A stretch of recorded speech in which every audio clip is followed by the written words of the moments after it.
Dum, bow, bow, ba, ba, dum, ba, ba, ba.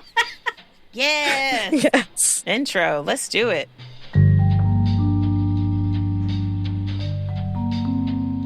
All right, Kim, what do you have for us today? I wanted to talk today about edge computing. Angela, have you heard anything about edge computing? Oh, yes. Actually, I have. I didn't really know what it was until about last year when I came to Red Hat. And, now it's a topic of conversation. So I hear a lot about edge computing. So, yeah. This is one of those topics that I hear a lot of people talking about. But if I'm being honest with myself, I don't know that I could explain it. Cool. Well, I'm hoping to explain a little bit more about it then. And today, I wanted to use kind of an unconventional lens to take a look at edge computing. And what's that? Video games. All right, let's do it. Fantastic.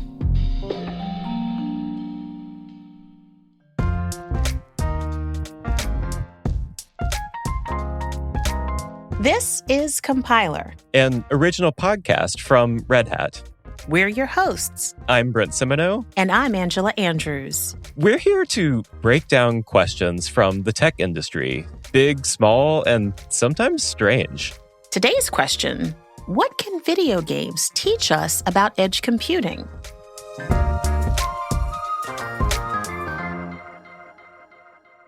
Producer Kim Huang is here to help us out. Okay, before I get into video games, and I promise this is going to pay off, I need to know something. Sure, what do you need? How many pizza places do you have near you? Too many. There's one on every corner almost. How about you, Brent? Yeah, I live in a city downtown, and there are 4 pizza shops within a few blocks distance from me. Okay, so the reason I'm asking is because I spoke with Griffin Ash. My name is Griffin Ash. I'm a lead architect for telco and edge computing here at Red Hat. And he had a really interesting way of explaining exactly how edge computing works. Conceptually, or at a very high level, the way we like to dissect or start as an entry point for edge computing is it's a movement of compute resources closer to the devices and people that produce and consume data. He basically gives an example of there being only 2 pizza spots in the entire country. If there were 1 or 2 large pizza shops on the East Coast and the West Coast only, the experience of me ordering, getting delivered, and then consuming a pizza probably wouldn't be that good. Let's play this out then. I'm hungry. I want to order a pizza. I call the East Coast pizza shop. What happens? If you lived close to the pizza shop, it would probably be a very normal experience. But for mostly everyone else, I guess they would take your order. Hello. You would tell them what toppings you wanted. You would tell them if you wanted any sides or any drinks. They would package it all up, give it to a delivery person, and then that delivery person would take it to a plane or a train or a boat, I guess, depending on where you lived. Yum, boat pizza. And it would take hours, maybe even days to get to you. And by the time that you got your pizza, I imagine it wouldn't be a very fresh, very hot meal. Edge computing does for data what the pizza shop down the street from my house does for my ability to consume pizza. So in the pizza metaphor, I end up with cold pizza even though I'm hungry. What does that look like in the real world, though, like outside of this metaphor? So, in the real world, edge computing moves data processing closer to the people that need it. And it's using devices that are already a part of the infrastructure. So users can get a much better experience because you don't have to send data back to a central site for processing, which can impact the performance of the application. Got it. So we have the core concept of what edge computing is. Let's transition a bit and talk about video games. All right. My name is Jared Sprague. So I spoke with Jared Sprague. I'm a principal software engineer at Red Hat. and he really knows his craft, and he's also a member of the Gaming COP. And what is the Gaming COP? It's the Gaming Community of Practice. Think of it as not a formal team, but a group of people who are really enthusiastic about open source technology in gaming. Over the past few years, I've been lucky enough to have the opportunity to work on several game-related development projects at Red Hat, mostly around events. Jared and I talked a little bit about how Edge can help the experience in video games. And he talked about LAN parties for a little bit. He went LAN parties? Yes. I've heard of those. What is a LAN party? Brent, a LAN party is when a bunch of people, usually friends, say about 6 or 7 of them, will get together and run a game on a local server. So they'll all get together in the same space, under the same roof, and play a game together, run locally. Does that make sense? Got it. So a group of people in the same space and all of their computers are connected together. Exactly. And that is like the pinnacle of edge computing and gaming, in my opinion, because the two big killers in multiplayer gaming are latency and server load. And when you're in a LAN party, you've solved those two things because you have almost zero latency. And then you have like 6 to 10 people on a single server. So there's practically zero server load. Okay, let's define those really quickly. What is latency? Angela, do you want to take this one? Sure. So latency happens when you have to wait for data to come your way. So you're waiting and it can take milliseconds to actual seconds for something to come. That is what latency is. And what about server load? Server load is when the capacity of the server has been met and exceeded, and it doesn't respond as it should because of said server load. It actually is bogged down. So that's what server load is. And LAN parties solve both of those problems. So these are really big problems in gaming. What does that look like in the real world? How does latency and server load issues show up when you're playing a game?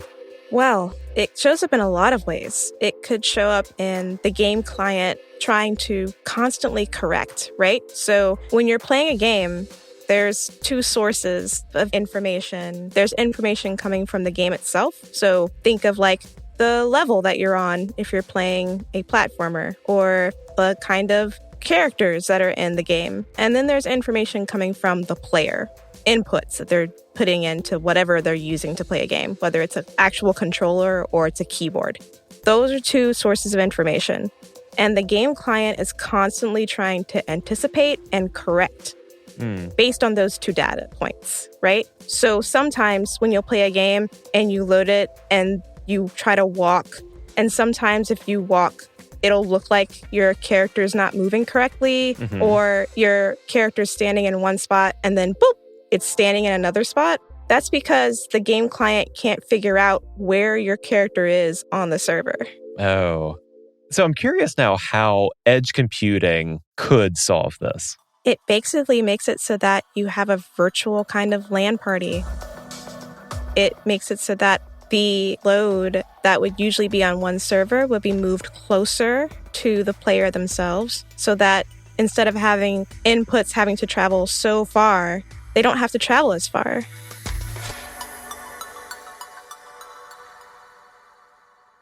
So, Kim, what else do you have for us? Well, in the case of edge computing, it's something that can potentially solve the 2 biggest problems that video game developers are constantly trying to address, right? So you have people who are playing against other people who are all over the world or across a continent, and their experiences can vary depending on whatever their internet connectivity is. How then can we make those experiences better? I spoke with Derek Reese. Hello, I'm Derek Reese.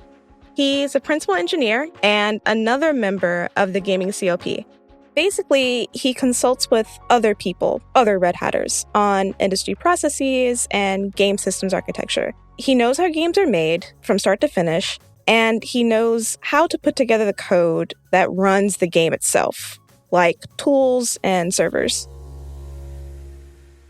All right, so what did Derek have to tell you, Kim? Okay, so he used a really popular game as an example. There's a game that I'm sure you may have heard of that's Grand Theft Auto. I have heard of it. Okay, great. It's a really big game, AAA, very popular title. They have an online component of Grand Theft Auto, and it's very, very, very popular. It's a huge revenue source for the company. And a lot of the direction where the engineers spend their time is about what has the most impact to players. And so in that case, it's like keep the cash shop open, keep, microtransactions working, make sure the servers are running, make sure that, everybody can log in and they have their player experience the way they want it to, make sure you're on top of cheaters and hackers and that sort of thing. And what does this have to do with edge computing? I'll explain that in just a second. If developers are so busy with upkeep and maintenance on gaming experiences, they don't have too much time to do anything else. It turns out there was this bug where on certain systems, and especially on PCs with lower end but multi-threaded processors, the game would take 5 to 6 minutes to load. And this is a game that in other modes, when you're not doing multiplayer, only takes about a minute maximum on these same systems. And so a lot of players were very frustrated by this. What was happening is during loading of the multiplayer arena, all of the items that you can purchase in the game, it would be stored in a JSON file, and the code to load the JSON file essentially was so inefficient and got hung up on that file that it would take 5 minutes on a single core to work through it. It was something that was a relatively easy fix, but because the engineers were so busy with everything else, they just couldn't get around to it. Finally, it was actually one of the players. They got so fed up, they took out their debugging tools, figured out what was happening, and fixed the game. So the thing about edge computing, what makes this related, is edge computing moves some of the processing closer to the player. In theory, that could free up development teams to focus on bugs and issues, like this one. Not having to spend so much time maintaining the online experience, they could use that time to focus on other things. Oh, okay. So that makes a lot of sense. So what else did Derek tell you about, Kim? Well, a lot. So I want to go through really quickly, Brent, and kind of break down exactly what happens when you press a button on your controller. Okay. Okay. So the first thing you do, press a button to move your character forward. It goes through the game locally. It gets processed, and then it gets put into something called a packet. And that packet goes out through the home user's internet connection that gets routed to the ISP. The ISPs then are going to work through its, if there's existing peering agreements, then yay, it gets things to where they need to go a lot faster. But in most cases, right, you're going to get kind of bounced around based on what the ISP thinks is the most efficient path to the destination server, which is usually hosted at the game company or in a warehouse, or increasingly these days on something like AWS. So whatever your request is, in this case, it would be moving your character forward. That has to travel all the way back from the server to your processor. And so this is kind of the equivalent of, say, the East Coast pizza shop, right? Yes. So imagine the pizza delivery guy trying to put into his GPS the fastest way to get to your house. And maybe the fastest way is a highway with tolls. Maybe it's a highway with no tolls. Maybe it's an older state road with a lot of curves. Maybe it's a mountain back road. It could be a number of different ways to get there, but whatever way that person takes, it's going to impact the amount of time that you have to wait for your pizza to get there. So it has to go a great distance, and that can take some time. Like, what is the alternative? Well, when we're talking about edge, we're kind of circumventing all that. So if you're on your mobile phone, instead of a mobile phone communicating wirelessly to the closest tower, and then from the tower to an ISP, and from that ISP to the game company after it gets routed all over the place, instead, your signal makes it to the tower, and then there's a box that's on that tower or, at the next building over. So you're no longer getting routed all the way to the ISP, but before you even get there, your destination is available and some computational items can just be calculated and sent right back to you with like a, essentially a micro server, in this case, microservices, right, that are responsible for things that don't need to go back to the main server or can be asynchronously connected to the server over time. So maybe when things are less busy, right, that data can be synced back upstream. These edge accounts could work for like a real-time strategy game like StarCraft, where the AI runs on a player's computer and it's a pretty intensive load. So if the load is intensive and the player's computer is processing everything locally, you're going to run into kind of an upward limit as to what that AI can do.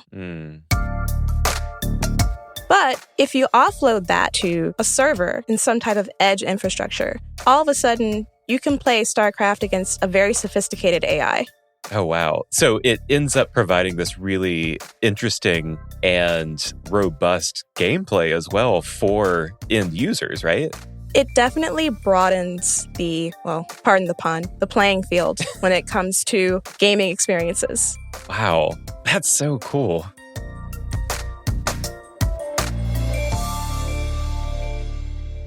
I want to return us to our original question. What can video games teach us about edge computing? And I'm wondering what you think, Kim.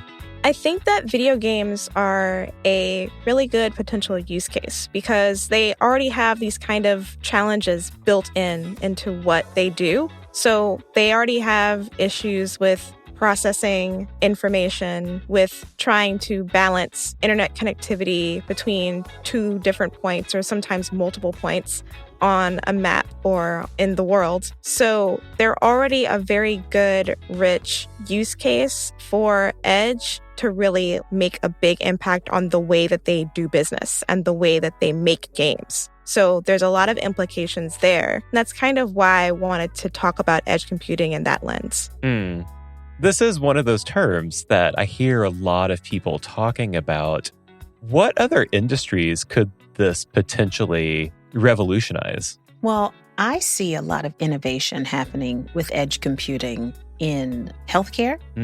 I see it happening in education. I see it happening in transportation. I mean, I don't think there is an industry out there that couldn't benefit from being able to put data closer to the people who need to use it.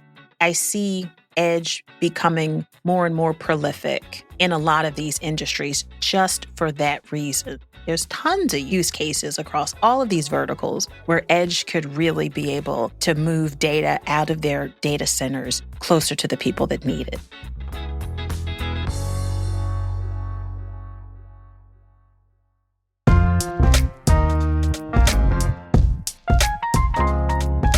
And that does it for this episode of Compiler. Today's episode was produced by Kim Huang. Victoria Lawton makes sure this show has a pizza place on every single corner, so it's just like a LAN party.